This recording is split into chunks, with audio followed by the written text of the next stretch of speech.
अस्सलाम वालेकुम स्टूडेंट्स, मैं हूं आपका होस्ट असद मलिक, आपका पीओसी इंस्ट्रक्टर। और आप हमें देख रहे हैं वी टीचर्स के प्लेटफॉर्म से, जो कि है पाकिस्तान का first free of cost learning platform, जहां आपको मिलते हैं आपके कोर्स से रिलेटेड तमाम नोट्स, पीपीटी, प्रेजेंटेशंस, क्विजेस, पास पेपर सॉल्यूशंस और बुक क्वेश्चंस एक ही प्लेटफॉर्म से। अगर आपने हमारे चैनल को अभी तक सब्सक्राइब नहीं किया है तो इसे सब्सक्राइब कर लीजिए और बेल आइकन भी प्रेस कर दीजिए ताकि आने वाली तमाम लेटेस्ट अपडेट्स आपको मिलती रहें। आप हमारे वेबसाइट पे भी विजिट कर सकते हैं, जो कि है www.vtuitions.com, जहां आप सारे नोट्स और सारी क्विजेस वगैरह सॉल्व कर सकते हैं अपनी एग्जाम प्रिपरेशन के लिए। ठीक है जी, तो आज हम जिस टॉपिक पे बात करने वाले हैं वो है हमारा chapter 4, that is business organization and ownership. तो स्टार्ट करने से पहले मैं आपसे ये बात करना चाहूँगा कि अपने जो इससे पहले जो टॉपिक्स हैं, उनका आपको पहले गो थ्रू करना ज़रूरी है, क्योंकि ये जो चैप्टर है ये पिछले जो 3 चैप्टर्स हैं उनसे कनेक्टेड है। तो अगर आपने वो वीडियोज़ नहीं देखी हैं तो पहले वो वीडियोज़ देख लीजिए, ताकि ये चैप्टर आपके लिए समझना बहुत ही ईज़ी हो जाएगा, क्योंकि ये जो कॉमर्स की जो सारी चैप्टर्स हैं ये चेन है। और ये एक के बाद एक चैप्टर जो है दूसरे चैप्टर से कनेक्टेड है। तो आप बीच से कोई भी एक चैप्टर नहीं पढ़ सकते। आपने जब भी चैप्टर 4 पढ़ना है तो उससे पहले आपको चैप्टर 3 पढ़ना पड़ेगा, चैप्टर 3 से पहले 2, और इसी तरीके से ये सिलसिला चलता रहेगा। ठीक है जी, तो आज का टॉपिक स्टार्ट करते हैं। उससे पहले अपनी पीपीटी जो है वो शेयर कर लेते हैं, उसके बाद आपके साथ आगे की मज़ीद डिस्कशन करते हैं। ठीक है जी।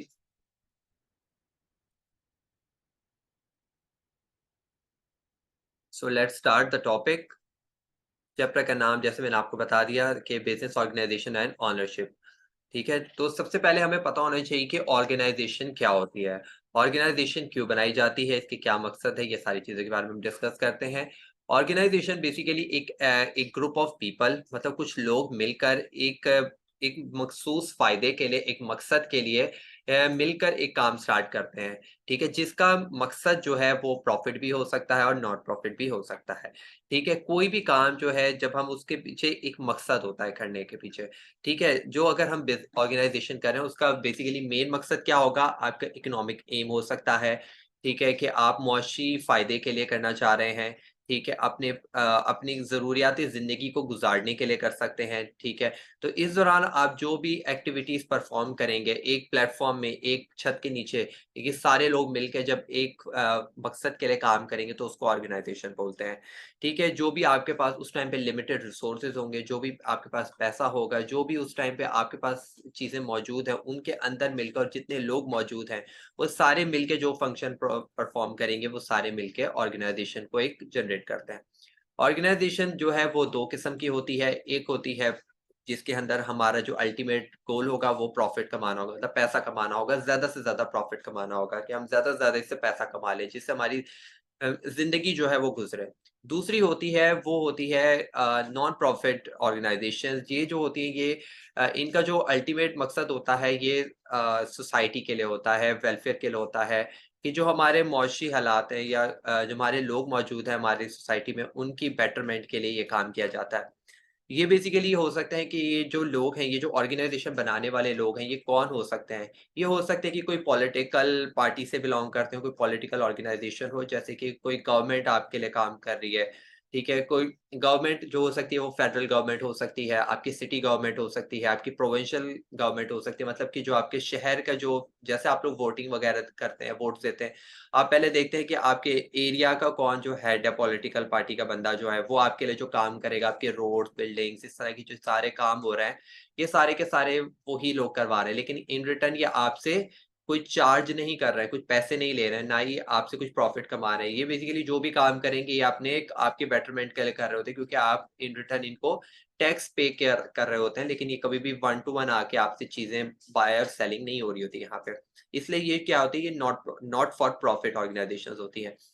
कुछ रिलीजियस स्कॉलर्स होंगे, वो कुछ ज़कात, अतियात, इस तरह की एक्टिविटीज़ जैसे जेडीसी वगैरह, इस तरह के ईदी सेंटर, सैलानी, ये जो सारे लोग काम कर रहे हैं, ठीक है? कोई रिलीजियस पार्टी है, कोई अकॉर्डिंग टू द रिलीजन, ठीक है? वो कोई एक्टिविटी परफॉर्म करे जिससे उनके मानने वाले, उनके फॉलोअर्स को कोई फ़ायदा हो रहा है, अल्टीमेट फ़ायदा हो रहा है, वो उसको और उनको सराह रहे हैं। और ये जो सारी चीज़ें हो रही हैं, वो किस लिए कर रहे होंगे, ताकि वो जो उनके फॉलोअर्स हैं, वो उनसे खुश रहें, क्योंकि वो उनको फ़ॉलो कर रहे हैं, और वो उनके मानने वाले हैं, ठीक है? तो इसलिए वो उनकी बेटरमेंट के लिए कुछ ना कुछ एक्टिविटीज़ करते रहते हैं, ठीक है? तो ज़ाहिर-सी बात है वो एक इंसान तो नहीं होगा, वो बहुत से लोगों का एक कलेक्शन ऑफ पीपल होंगे जो ये काम कर रहे होंगे मिलकर लोगों की फलाह-बहबूद के लिए, ठीक है जी? उसके बाद कुछ कंपनीज़ भी होती हैं जो इस तरह के काम कर रही होती हैं, ठीक है? जो फाउंडेशंस लोगों ने बनाई होती हैं, ठीक है? और वो जानवरों के लिए काम कर रही हैं, ग्रीनरी के लिए काम कर रही हैं, मतलब कि हमारे मुल्क में जैसे कि दरख्त वगैरह उगाना, इस तरह की चीज़ें बहुत से लोग कर रहे हैं ऐसा, ठीक है? कुछ लोग जो है एनिमल्स के लिए कर रहे हैं कि जो स्ट्रीट डॉग्स हैं उनके लिए इस तरह की काफ़ी ज़्यादा एक्टिविटीज़ हमारे मुल्क में, हमारे शहर में हो रही हैं और ये सारे के सारे कौन लोग कर रहे हैं? Not not for profit organisation वाले। ये आपके एमसीक्यूज़ में आ सकता है, कुछ भी आपको एग्ज़ाम्पल देके बोल सकते हैं कि आप बताइए कि ये प्रॉफिट ऑर्गनाइज़ेशन है या नॉट फॉर प्रॉफिट ऑर्गनाइज़ेशन है। तो आपने बताना है कि जो भी काम जिसका अल्टीमेट मकसद फ़ायदा या आई मीन अम प्रॉफिट कमाना नहीं है, पैसा कमाना नहीं है, वो नॉट फॉर प्रॉफिट होंगी। जो प्रॉफिट ऑर्गनाइज़ेशंस और ये प्रॉफिट ओरिएंटेड जो ऑर्गनाइज़ेशंस होती हैं, इनका अल्टीमेट मकसद पैसा कमाना होता है और इनको हम लोग क्या बोलते हैं? Business organisation. जहाँ पर बिज़नेस की बात आ जाती है, वहाँ पर हम प्रॉफिट को ज़रूर लेकर आते हैं क्योंकि बिज़नेस का दूसरा नाम प्रॉफिट या पैसा कमाना है। ये कितने यहाँ पे दे इसीलिए मैंने यहाँ पे जो हेडिंग डाली है, वो मैंने डाली है बिज़नेस ऑर्गनाइज़ेशंस की। ठीक है? बिज़नेस ऑर्गनाइज़ेशन कितने टाइप के होते हैं? हम लोगों ने उनको 4 टाइप्स में डिवाइड किया है। ठीक है? इसका टाइप्स भी बोल सकते हैं, फॉर्म्स भी बोल सकते हैं, काइंड्स भी बोल सकते हैं। जो भी पेपर में आपको आए, बात एक ही है। ठीक है? तो सबसे पहला हमारे पास है, वो है सोल प्रोप्राइटरशिप, दूसरा है पार्टनरशिप, तीसरा जॉइंट स्टॉक कंपनी और चौथा है कोऑपरेटिव सोसाइटी। सोल प्रोप्राइटरशिप के बारे में तो हम पूरा इस टॉपिक में पढ़ेंगे, डिटेल में पढ़ेंगे। तो जिसमें मैंने आपको बताया था कि ये वो होते हैं जो एक ही ओनर जो है पूरी कंपनी को चला रहा है, एक ही इसका मालिक है और जो भी रिस्पॉन्सिबिलिटी, जो भी रिस्क वगैरह वो इसी के हाथ में होगा। दूसरा जो है वो है पार्टनरशिप। पार्टनरशिप के अंदर 2 या 2 से ज़्यादा लोग जब मिलके एक कंपनी बनाते हैं, तो हम उसको पार्टनरशिप का नाम देते हैं। ये 2 से या 2 से ज़्यादा लोग आपस में फ्रेंड्स हो सकते हैं। अ हो सकता है कि इनके बिज़नेस इंटरेस्ट मैच करते हों, ये कहीं ये रिलेटिव्स भी हो सकते हैं, ये फैमिली मेंबर्स भी आपस में हो सकते हैं, 2 भाइयों ने मिलके बना लिया, फादर सन ने मिलके बना लिया, ठीक है? तो ये कुछ भी 2 या 2 से ज़्यादा लोग मिलके पार्टनरशिप को बना सकते हैं। जॉइंट स्टॉक कंपनी क्या होती है? ये वो होती है जहाँ पर जो पब्लिक जो है इसकी ऑनर होती है, ये कंपनीज़ जो होती हैं, ये पब्लिक सेक्टर्स के लिए होती हैं कि पब्लिक ओरिएंटेड होती हैं। इसके अंदर ये अपने जो कंपनी के शेयर्स होते हैं, बॉन्ड्स होते हैं, ये अपने मार्केट में अ, डिस्ट्रीब्यूट करती है और लोग जो हैं इनके शेयर्स खरीद के इनकी ओनरशिप का हिस्सा बन जाते हैं, ठीक है? तो उसके बाद जो चौथा है वो है कोऑपरेटिव सोसाइटीज़। ये सर्विस कंपनीज़ होती हैं जो कि ये कंपनीज़ को सर्विसेज़ प्रोवाइड करती हैं। यहाँ भी काफ़ी ज़्यादा 10 या 10 से ज़्यादा लोग मौजूद होते हैं। 10 जो है इसमें मिनिमम ओनर्स होने चाहिए और इससे ज़्यादा जितने मर्ज़ी हो सकते हैं, मैक्सिमम नंबर ऑफ ओनर्स हो सकते हैं इसके अंदर जो मिलकर जो है कंपनीज़ को या इंडस्ट्रीज़ को सर्विसेज़ प्रोवाइड करती हैं, कोई भी हो सकती हैं, ये मार्केटिंग इंडस्ट्रीज़ हो सकती हैं, ये कोई भी ऐसी कंपनीज़ जो कि किसी इनडायरेक्टली आपको सर्विसेज़, आपकी हेल्प प्रोवाइड करें आपको, ये वो कोऑपरेटिव सोसाइटी होती है। हम इन चारों के बारे में डिटेल में अलग-अलग पूरा-पूरा चैप्टर है। अगर आप ये चारों को अच्छे से समझ लेते हैं, इनके कैरेक्टरिस्टिक्स, एडवांटेजेस, डिसएडवांटेजेस वगैरह जो भी इनके अंदर आती हैं, टाइप्स ऑफ पार्टनरशिप, इस तरह की सारी चीज़ें जो अगर आप पढ़ लेते हैं, ये 4 टॉपिक्स भी, तो आपके एग्ज़ाम का 25% सेक्शन आप कंप्लीट कर लेते हैं। क्योंकि काफ़ी ज़्यादा क्वेश्चंस इन टॉपिक से आते हैं और अगर आपका 75 मार्क्स का एग्ज़ाम है, तो आप 25 मार्क्स जो है 20 टू 25 मार्क्स आप सिर्फ़ इन्हीं 4 टॉपिक से गेन कर सकते हैं। तो इसलिए ये बहुत ज़्यादा इम्पोर्टेंट टॉपिक्स हैं, आपने इनको छोड़ना नहीं है, आपने मिस नहीं करना है, ठीक है? आप जो है बेल आइकन को प्रेस कर दें ताकि जब भी मैं इन टॉपिक से रिलेटेड जब भी मैं अपलोड करूँगा वीडियोज़ तो आपको नोटिफ़िकेशन मिल जाएगी, तो आपके लिए ईज़ी हो जाएगा समझना। और अगर नोट्स चाहिए तो नोट्स हमारी वेबसाइट पे मौजूद हैं, वेबसाइट का लिंक भी जो है वो डिस्क्रिप्शन में मौजूद है। मैं बता भी देता हूँ दैट इज़ www.vtutions.com, वहाँ पे आप जाके साइन अप कीजिए और आसानी से एक ही प्लेटफ़ॉर्म पे सारी चीज़ें अवेल कीजिए। ठीक है जी। तो अब आज हम जिस टॉपिक के ज़्यादा फ़ोकस करेंगे, जिस टाइप को ज़्यादा फ़ोकस करेंगे वो होगा सोल प्रोप्राइटरशिप को। ठीक है जी। तो सोल प्रोप्राइटरशिप बेसिकली होता क्या है? सोल प्रोप्राइटरशिप जो होता है वो एक ऐसी ऑर्गेनाइज़ेशन है जहाँ पर सिर्फ़ एक ही इंसान जो है वो सोचता है कि मैंने एक ऑर्गेनाइज़ेशन बनानी है और उसके लिए वो क्या करता है कि अपने ही कैपिटल को यूज़ करता है, उसकी इन्वेस्टमेंट जो है वो उसकी खुद की होती है। मतलब बेशक उसके बैक हैंड पे वो जो पैसे अरेंज कर रहा है, वो उसके खुद के अपने हो सकते हैं, उसकी अपनी फैमिली से ले सकता है, बैंक से ले सकता है, दोस्त से ले सकता है, लेकिन at the end of the day capital वो ही अरेंज करेगा बिज़नेस एक्टिविटीज़ के लिए। अगर कभी भी शॉर्टेज होती है, कुछ भी कमी पड़ती है पैसों की, तो वो ही उसका रिस्पॉन्सिबल होगा कि उसी ने पैसे अरेंज करने हैं। इसलिए ज़ाहिर-सी बात है जब वो ओनर है, एक ही ओनर है, तो बिज़नेस का जो भी प्रॉफ़िट होगा, लॉस होगा, वो ही बेयर करेगा। इसलिए जो भी बिज़नेस की एक्टिविटीज़ हैं वो उसी की होती हैं। ठीक है? तो ये हो सकता है कि वो एक कंपनी बनाता है, उसके अंदर वो हो सकता है कि कुछ लोगों को हायर कर ले, किसी को मैनेजर बना दे, किसी को डिफरेंट डिफरेंट अफेयर्स के लिए, बिज़नेस अफेयर्स के लिए उनको हायर कर ले। लेकिन क्या होगा वो फिर भी अपनी सारी कंपनी या अपनी जो भी छोटी-सी उसकी कंपनी या बिज़नेस है, उसकी सारी एक्टिविटीज़ का अपने हाथ में रखेगा सिस्टम कि वो ही उन चीज़ों को ओवरव्यू करता रहे, उसके ऊपर नज़र रखता रहे और ये सिलसिला उसी के ज़रिए चलता रहे। ठीक है? क्योंकि ये बहुत ही छोटे स्केल पर बिज़नेस होता है, ये बड़े स्केल पर बिज़नेस नहीं होता, इसलिए ये जो होता है उसके लिए बहुत ईज़ी होता है समझना और उन बिज़नेस एक्टिविटीज़ को रन करना। अगर ये बहुत बड़े स्केल पर होता तो उसके लिए मुश्किल हो जाता, उसको लोगों की ज़रूरत पड़ती।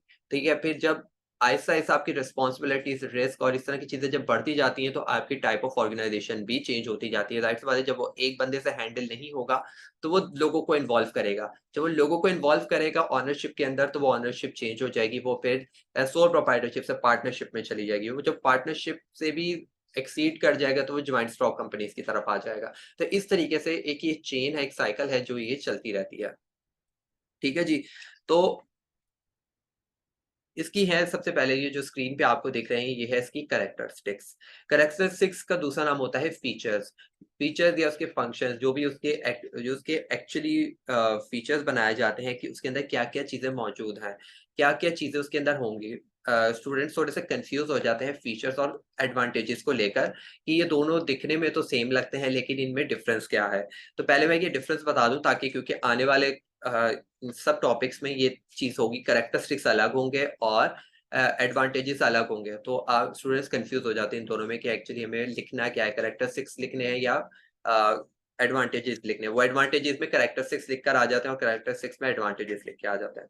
एडवांटेजेस जो कैरेक्टरिस्टिक्स होते हैं वो बेसिकली फीचर्स बताए जाते हैं। एक एग्ज़ाम्पल दे रहा हूँ कि एक ये मार्कर है, ठीक है? ये एक हाइलाइटर है, ठीक है? इसकी कुछ फीचर्स होंगे, वो इसके पूरी डिटेलिंग बताएगा कि इसके अंदर ये है, ये है, ये है, ये है, ये इसका ये कलर है, इसका ये कैप है, ये इस क्वालिटी का बना है, इसके पीछे ये डिटेल है, ये इस कंपनी का है, इसकी जो निब है वो जो है वो कट मार्कर की तरह की है, मतलब लाइक अलग-अलग चीज़ें वो उसको बताएगा।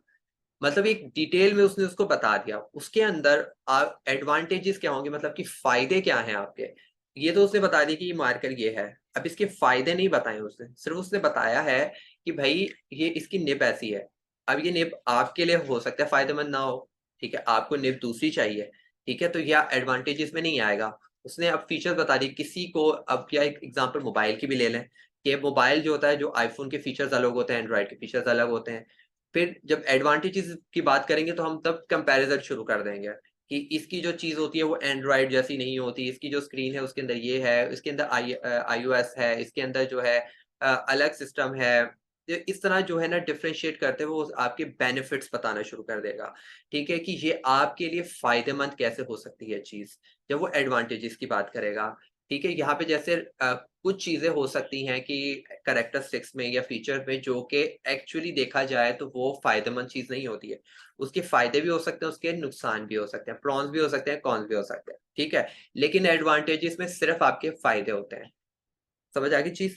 कि फीचर्स क्या हैं, जिसके अंदर पूरी ओवरऑल चीज़ बता दी जाती है। उस पूरा आइडिया बता दिया जाता है प्रोडक्ट के बारे में कि वो किसी के लिए फायदेमंद होगी, किसी के लिए नुकसानदेह होगी। लेकिन एडवांटेजेस के अंदर क्या चीज़ बताएगा जो कि आपके लिए हर हाल में आपके लिए वो चीज़ फायदेमंद ही होगी। उसके अंदर वो नुकसानात कभी भी डिस्कस नहीं करेगा। लेकिन कैरेक्टर 6 के अंदर वो चीज़ों को जनरल वे में बता देगा। अब वो किसी के लिए फायदेमंद बन जाए, किसी के लिए नुकसानदेह हो जाए। ठीक है जी? ओके। मैंने इसलिए आपको समझा दिया ताकि जब मैं नेक्स्ट टॉपिक्स की तरफ जब आऊँगा तो मुझे फिर ये समझाने की ज़रूरत नहीं पड़ेगी, आपके लिए चीज़ें ईज़ी हो जाएँगी। फर्स्ट है कैरेक्टरिस्टिक है रिस्क एंड प्रॉफिट। ये रिस्क एंड प्रॉफिट का मतलब ये है कि जो भी कंपनी के अंदर रिस्क आएगा, रिस्क का मतलब होता है डिसीजन मेकिंग, रिस्क का दूसरा नाम डिसीजन मेकिंग होता है कि राइट टाइम पे राइट डिसीजन लेना, कि किसकी रिस्पॉन्सिबिलिटी होगी, सोल प्रोप्राइटर की होगी, कि उसने सही टाइम पे सही डिसीजन लेना है। जो भी प्रॉब्लम्स आ रही हैं, जो भी डिफिकल्टीज आएंगी, उसने उसका सही टाइम पे उसका डिसीजन और एक अच्छा फैसला करना है। इसलिए अगर अच्छा रिस्क जितना बड़ा होगा, प्रॉफिट उतना ज़्यादा होगा। जितना छोटा रिस्क होता है, उतना आपके लिए ईज़ी होता है, बेयरेबल होता है चीज़, ठीक है? और उतना ही आपको कम प्रॉफिट होता है। अगर एक ऐसी चीज़ है कि जो कि जनरली नॉर्मली डेज़ पे आपके लिए इतना प्रॉब्लमैटिक चीज़ नहीं होती, ठीक है? अ, एक ऐसा फैसला है कि आज यहाँ पे इन्वेस्ट कर देते हैं, आज ये चीज़ खरीद लेते हैं। अब एक स्टेशनरी खरीदनी है कंपनी के लिए। कंपनी के अंदर एक स्टेशनरी खरीदनी है, ये इतनी कॉस्टली नहीं होगी, ठीक है? अगर कंपनी को कल को ये स्टेशनरी यूज़लेस भी हो जाती है, ठीक है? तो कंपनी को इतना लॉस नहीं होगा। लेकिन यही अगर कंपनी एक इक्विपमेंट्स खरीद लेती है भारी-भारी, मतलब इन्वेस्टमेंट बहुत बड़ी कर देती है, बाद में वो उसको यूज़ नहीं होती या वो कंपनी चल नहीं पाती, ठीक है? तो क्या होगा, ये कंपनी का बहुत बड़ा लॉस हो जाएगा और वो रिस्क जो होगा वो काफ़ी बड़ा था और फिर बाद में क्या होगा कि कंपनी का वो लॉस हो जाएगा और वो उसके लिए अनबेयरेबल हो जाएगा। अब फॉर एग्ज़ाम्पल हम कंपनी के लिए कंप्यूटर्स खरीद लेते हैं, बड़े-बड़े जनरेटर्स खरीद लेते हैं, एसीज़ खरीद लेते हैं और बाद में वो कंपनी चलती ही नहीं है। तो क्या करेंगे उन चीज़ों एसेट्स का? वो at the end of the day वो आपके लिए लॉस हो गया, ठीक है? क्योंकि वो चीज़ें आपके यूज़ में नहीं आई और उसने आपके लिए प्रॉफ़िट जनरेट नहीं किया। ठीक है जी? दूसरी है कैपिटल इन्वेस्टमेंट। जैसे कि मैंने आपसे अर्ज़ किया था कि कैपिटल इन्वेस्टमेंट मीन्स कि जो भी कंपनी का जो भी पैसा होगा, जो भी इन्वेस्टमेंट होगी, जो इनिशियल इन्वेस्टमेंट वो कौन करेगा? ओनर करेगा, सोल प्रोप्राइटर करेगा और सारा पैसा उसी का होगा, उसके अलावा और कोई भी उसमें पैसे इन्वेस्ट नहीं कर सकता और उसका पार्टनर नहीं बन सकता। ओनर सिर्फ़ वही रहेगा और वो पैसे जो है वो अरेंज कहाँ से कर सकता है, अगर उसको उसके पास खुद के पैसे नहीं हैं, वो इतने पैसे नहीं अरेंज कर सकता, तो वो क्या करेगा, वो आप बैंक पे जा सकता है, डिफरेंट फाइनेंशियल इन्वेस्टमेंट्स कंपनीज़ होती है, वहाँ जाकर वो उनसे लोन बोरो कर सकता है, अपने किसी रिलेटिव से पैसे ले सकता है, फैमिली मेंबर से ले सकता है, फ्रेंड से पैसे बोरो कर सकता है फॉर अ टाइम कि भई मुझे इतने पैसे दे दो, मुझे कंपनी चलानी है और जब वो मेरी चल जाएगी तो मैं एक एक टाइम के बाद तुम्हारे पैसे तुम्हें वापसी कर दूँगा।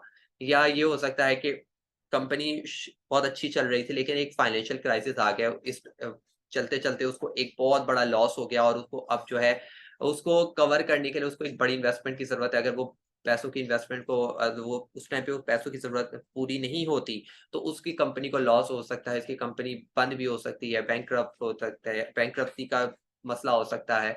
तो फिर वो इस टाइम पे उसको इन्वेस्टमेंट की ज़रूरत पड़ेगी, लोन की ज़रूरत पड़ेगी। तीसरा है हमारे पास सेल्फ मैनेजमेंट। इस कंपनी के जितने भी फंक्शंस हैं, जो भी एक्टिविटीज़ होंगी, वो सारी की सारी कौन परफ़ॉर्म करेगा, कौन मैनेज कर रहा होगा? सोल प्रोप्राइटर कर रहा होगा। इसलिए प्रॉफ़िट, लॉस हर चीज़ उसके ही ज़िम्मे में जाएगी। ठीक है? सारी मैनेजमेंट को लेकर कौन सँभाल रहा होगा? सोल प्रोप्राइटर सँभाल रहा होगा। इसके अलावा और कोई भी रिस्पॉन्सिबल नहीं होगा, उसी के वो ही जो है अपने एम्प्लॉइज़ के का रिस्पॉन्सिबल होगा। ठीक है? क्योंकि ओनर कोई नहीं है ना। अब क्या होगा कि अगर वो कोई करेगा तो आप ज़्यादा से ज़्यादा उसको निकाल देंगे। ठीक है कि यार ये एम्प्लॉयी काम नहीं कर रहा, निकाल दिया। लेकिन क्या होगा एट द एंड आप ही रिस्पॉन्सिबल होंगे, आप ही को लॉस होगा। अगर 2 ओनर्स होते हैं या 3 ओनर होते हैं, 4 ओनर होते हैं, वो सब में सबका बराबर का नुकसान हो रहा होता है। तो आप जो है ना कहीं न कहीं आपका जो प्रेशर है, जो आप मेंटली आप प्रेशर लेंगे वो कम हो जाता है कि यार मैं सिर्फ़ मेरा मेरा ठेका थोड़ी है यार, ये भी तो देखे, ये भी देखे, ये भी देखे। तो आपका काफ़ी बोझ हल्का हो जाता है। लेकिन वो फिर कंपनी की नेचर जो है वो काफ़ी हाई होती है, ठीक है? वो बड़ी कंपनीज़ होती हैं। ठीक है? तो फिर उनके उसमें दूसरे किस्म के रिस्क आए होते हैं। उसके बाद है 4th है हमारे पास अनलिमिटेड लायबिलिटी। ये बड़ी इंपॉर्टेंट चीज़ है यहाँ पर कि अनलिमिटेड लायबिलिटी क्या मतलब है कि ये अनलिमिटेड लायबिलिटी वो होती है कि जब आपका बिज़नेस सिर्फ़ ये तभी होती है जब आपका बिज़नेस एक ऐसी स्टेज पे हो कि आपका बंद होने वाला हो। बिज़नेस, ठीक है? या बहुत ज़्यादा कोई आपने गलत डिसीज़न ले लिया था, जैसे फर्स्ट में था रिस्क। रिस्क लेना कंपनी में हर बंदे की इतनी अच्छे रिस्क नहीं ले सकता, ठीक है? वो क्या करते हैं, ज़्यादातर कंपनी इसीलिए बंद हो जाती हैं कि वो गलत टाइम पे गलत डिसीज़न ले लेते हैं।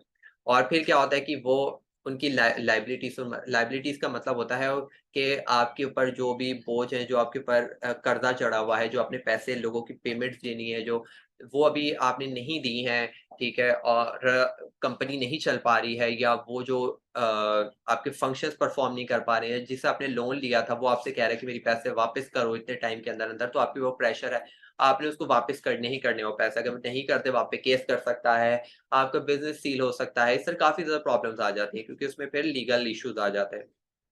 तो अगर आपकी बिज़नेस नहीं चल रहा है, तो फिर क्या होगा कि वो ऐसा-ऐसा आपकी लायबिलिटीज़ बढ़ती जाएँगी, बढ़ती जाएँगी, बढ़ती जाएँगी, और फिर क्या होगा कि जो ओनर होगा उसको अपनी जो एसेट्स हैं, मतलब कि अपने बिज़नेस में जो भी उसकी चीज़ें हैं, वो कोई भी इक्विपमेंट्स हो सकते हैं, एसी, लैपटॉप, कंप्यूटर्स, मशीनरी, जो भी ये जनरेटर्स, ये सारी चीज़ें आहिस्ता-आहिस्ता वो करके बेचना शुरू कर देगा, ठीक है? ताकि मैं अपना उधार पूरा कर सकूँ। फिर क्या करेगा कि वो अपनी एक टाइम आ गया कि वो अपना पूरा ऑफ़िस ही जो है, या अपनी पूरी कंपनी जो है वो गिरवी रख देगा, ठीक है?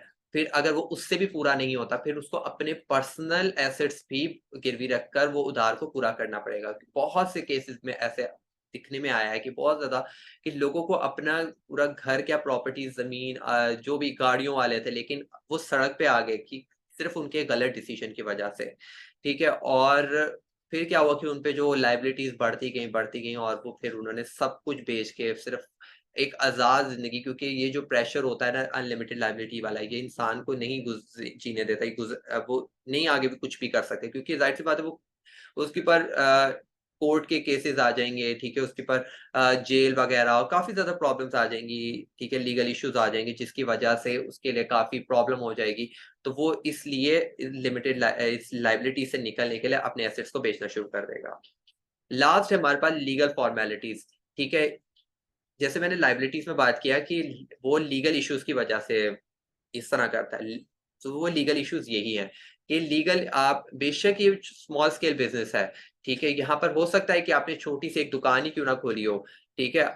हो सकता है कि आपने रजिस्ट्रेशन ना करवाई, आपका रजिस्टर्ड कंपनी नहीं है, क्योंकि आप किसी भी नाम से आपने कंपनी रख ली है, ठीक है? उसके अंदर जो फंक्शंस हो रहे हैं, आप गवर्नमेंट को इतना वो नहीं, आप टैक्स भी पे नहीं कर रहे हैं, काफ़ी ज़्यादा आपको लीनियंसी मिल जाती है इन छोटे बिज़नेसेस पे, ठीक है? आपने सिर्फ़ एक लाइसेंस लिया कि भई मैं ये कारोबार स्टार्ट करना चाह रहा हूँ, और आपने वो जो है अपना कारोबार शुरू कर दिया, ठीक है? गवर्नमेंट के इतने जो इंटरफेयर होगा आपके बिज़नेस में नहीं होगा, क्योंकि एक छोटा-सा बिज़नेस है, उस गवर्नमेंट को भी इतना उससे कोई फ़ायदा नहीं होता, तो इसकी वजह से वो इतना इंटरफेयर नहीं करती है गवर्नमेंट। लेकिन अगर आप पे, ठीक है, कोई सू कर देता है, ठीक है, आप पे कोई केस हो जाता है, ठीक है, आप जो है कंटीन्यूअसली गवर्नमेंट लॉज़ को एक्सप्लोड कर रहे हैं, ठीक है, तोड़ रहे हैं, ठीक है, आपके पास इल्लीगल एक्टिविटीज़ हो रही हैं, तो फिर जहाँ पे गवर्नमेंट का इंटरफेयर यहाँ पे शुरू हो जाएगा, और आपकी कंपनी जो है अगर वो आसमानों पर भी है तो वो ज़मीन पर आ जाएगी। ठीक है? तो ये कुछ कैरेक्टरिस्टिक्स हैं जो कि एक सोल प्रोप्राइटरशिप को देखने पड़ते हैं, ये उसके अंदर ये चीज़ें होनी चाहिए, ठीक है? तब जाके वो जो है अपने बिज़नेस को आगे रन कर सकता है। उनको उसको इन 5 चीज़ों को नज़र में रखकर फिर बिज़नेस स्टार्ट करना है कि रिस्क और प्रॉफ़िट जो है वो उसी का होगा, कैपिटल इन्वेस्टमेंट उसने अरेंज करनी है, ठीक है? सेल्फ मैनेजमेंट, वो उसके अंदर बिज़नेस एबिलिटीज़ होनी चाहिए, अनलिमिटेड लायबिलिटीज़ को फेस कर सकता है कि नहीं कर सकता, उसके लिए उसका प्रॉपर प्लान होना चाहिए। लीगल फॉर्मेलिटीज़ को देख ले कि किन-किन चीज़ों को मुझे फॉलो करना है, कल को मुझे पछताना ना पड़े, और मैं क्योंकि बहुत से लोग अनप्लान्ड तरीके से बिज़नेस स्टार्ट कर देते हैं और बहुत फिर जल्दी उनका बिज़नेस बंद भी हो जाता है। ठीक है जी? तो ये थी हमारे आज के टॉपिक की कैरेक्टरिस्टिक्स ऑफ सोल प्रोप्राइटरशिप। अगले हम लेक्चर में बात करेंगे एडवांटेजेस और डिसएडवांटेजेस ऑफ सोल प्रोप्राइटरशिप। ठीक है जी, तो अगर आपने हमारे चैनल को अभी तक सब्सक्राइब नहीं किया है तो लिंक सामने मौजूद है, हमारे वेबसाइट पे भी आप हमें साइन अप कर लीजिए। और अगर कोई भी चीज़ समझ में नहीं आई है और चाह रहे हैं कि आप और डिटेल में, आपको कोई अगर बात रह गई थी और आप उसको और डिटेल में जानना चाह रहे हैं, तो हमारी व्हाट्सएप कम्युनिटी का लिंक भी सामने मौजूद है, आप और डिस्क्रिप्शन पर भी मौजूद है, आप वहाँ हमें जॉइन कीजिए और मैं वहाँ पे मौजूद होऊँगा। आप जो भी सवाल करना चाहते हैं, वहाँ हमसे पर्सनली सवाल कर सकते हैं। ठीक है जी, तब तक अपना ख़्याल रखिएगा स्टूडेंट्स। अल्लाह हाफ़िज़।